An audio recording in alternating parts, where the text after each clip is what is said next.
So here we are on another green belt in Austin, and there's quite a few cars in the parking lot, so we'll probably come across some people. But I haven't been to this green belt in a long time, and I just wanted to come back and check it out, and sort of want to check them all out.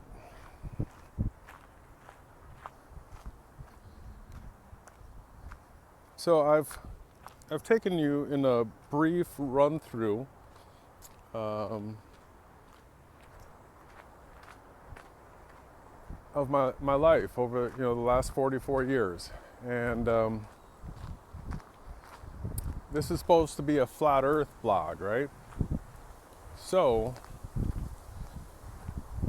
I want to cover how I became a flat earther, and so what I'm going to do is I'm going to start putting pieces back into that initial picture that I gave you of my life, and start filling in the details. And because this is a flat Earth blog, it sort of just makes sense to start there. To place the timing on this, I had been doing my non-dualistic Eastern religion studies. I had gone from being an atheist to an agnostic, and as an agnostic I got into those studies, and very, very passionate, and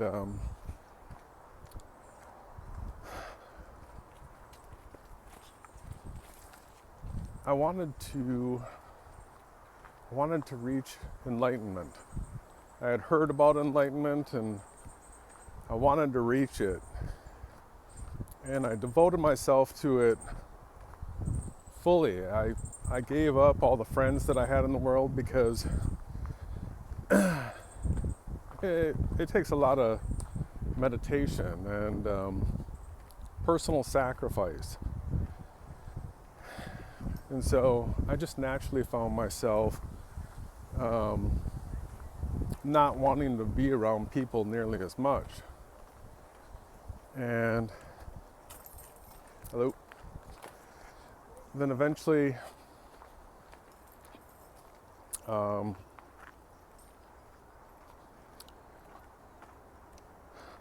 found myself out in the country, and I love being out of the city. I wasn't keeping up friendships, and so I became very alone. But there was a reason behind it all, and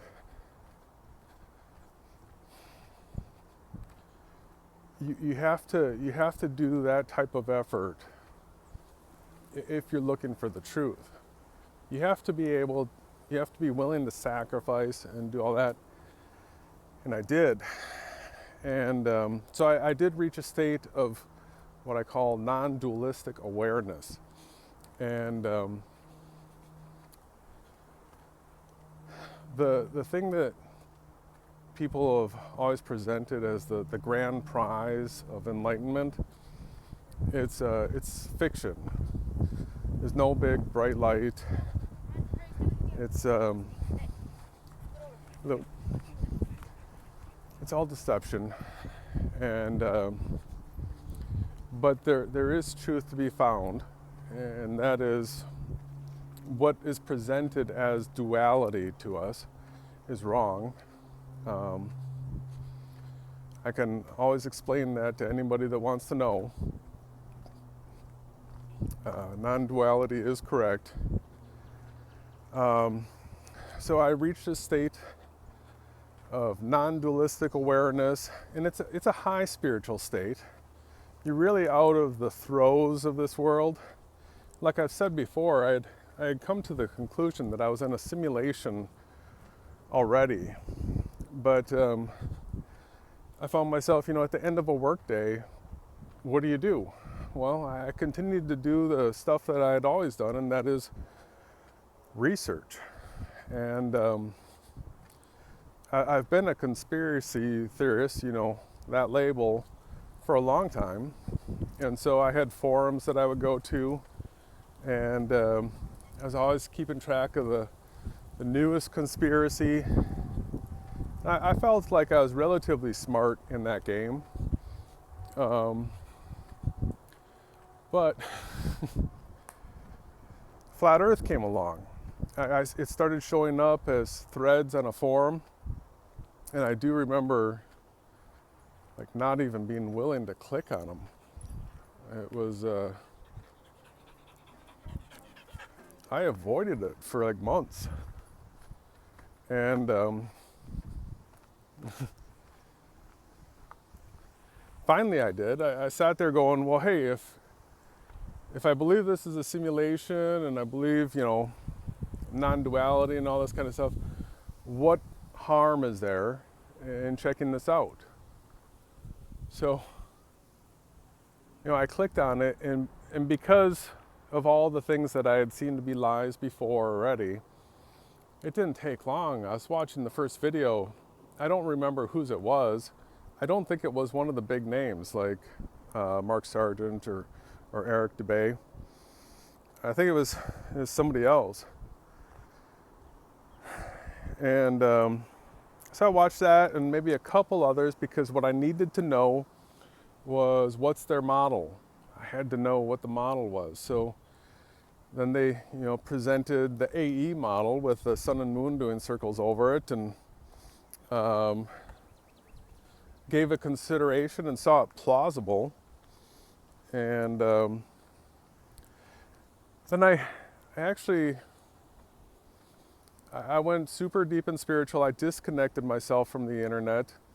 You know, I had only watched a couple things, and just shut off the internet and didn't touch it at all, and did nothing but pray and meditate and contemplate the possibility that this is a flat earth. And I did pray for evidence, concrete, like undeniable evidence that we're on a flat plane. So shortly after that prayer, there was a monstrous rain in Austin, and we live on a river, and the river super flooded. You know, our property is in the 100-year floodplain, but it was a 300-year flood. And so we had water up in the yard, and came very, very close to the house. And, you know, during all this, I was looking up topography maps, and I was studying the area, you know, because we didn't live there all that long, so we didn't know how high it was going to get and where it was going to go. I'm studying the topography maps, and my house is 400 feet above sea level. Okay. I'm like, okay, well, how does this process with this flat earth thing that I'm considering now? Well, the next thing I did is I wanted to know the curvature calculation. So I did end up going to Eric DeBay's Atlantean website. That is where I found the curvature formula. And so then I calculated the distance from the coast in a straight line to my house. It's 140 miles. I did the curvature calculation. It's like 16,600 feet or something. It's like taller than the tallest mountain in the United States. It's a lot of curvature for 140 miles. But I've always had a good mind three-dimensionally. And so I spun it around and looked at it from the position of standing on the shoreline out where the river goes into the Gulf. And looking back towards my house, on a ball, I'd be on the highest point, and then everywhere out from me, the horizon would be lower and lower and lower. And then I started thinking to myself, with the river just being 400 feet above sea level, you can subtract that out of the 16,000 feet of drop, and still, that's a lot of feet, 16,000 feet to have to climb to get up to my feet. It's below me, it's below the horizon. It has to come up to me. If I'm at the river mouth, right, that's where it feeds out. And so I knew after doing that calculation, you know, globe earthers will manipulate gravity to fit their will. They'll suggest that it's squeezing the water and it's squeezing it out to the coast. But if it was squeezing that water out, I think it would be squeezing a whole lot more than the water as well, not just the water. But I knew after looking at those calculations and the fact that that flood happened, that the answer to my prayer had been given to me. I knew the earth was flat. So from that point on, what I did was, I go down this little hill here.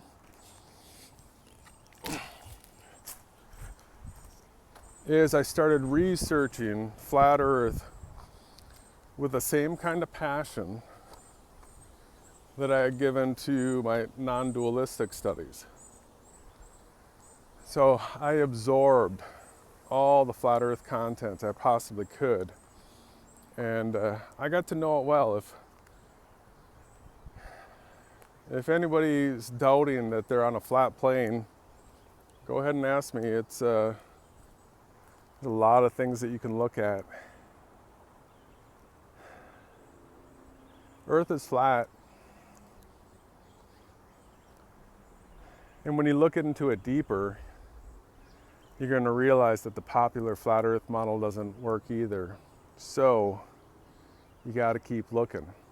And that's what I've been doing. And that's what I'm going to continue to share. Thank you for listening.